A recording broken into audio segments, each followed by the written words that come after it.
L'une des choses qui ne cesseront jamais de m'étonner, c'est que les gens font une différence morale entre le communisme et le socialisme, puisque le socialisme n'est qu'un pas vers le communisme d'un côté et le fascisme et le nazisme de l'autre.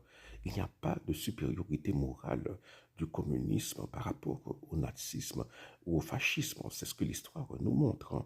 On peut même dire que le communisme bon, et a fortiori le socialisme ont, ont fait plus de morts que le fascisme et le nazisme.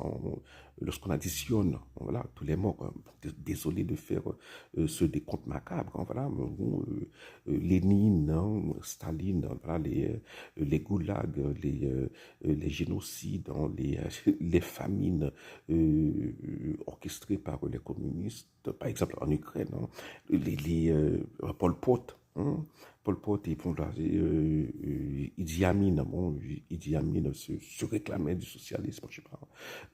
Tous ces gens-là, lorsqu'on additionne tout ça, eh bien, c'est les communistes, ceux qui s'en réclament, furent beaucoup plus cruels que les nazis, que les fascistes.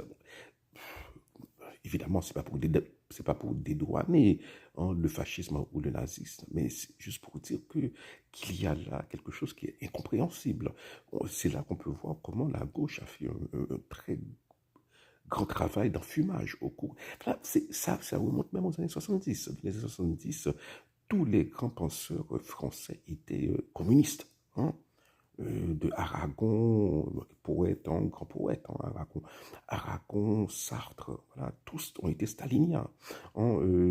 Après, bon, ils sont devenus maoïstes, voilà, voilà, ils sont adhérés à plein de déclinaisons comme ça du communiste, et ils ont refusé. Mais même, voilà, durant les années 80, 90, il y a des gens voilà, des penseurs qui se réclamaient du Parti communiste en France, tout ça, c'est vraiment, et jusqu'à présent, il y a un Parti communiste en France.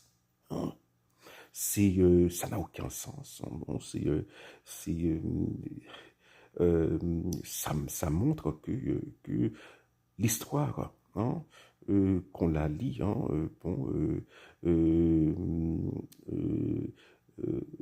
de manière sélective, partiale et partielle.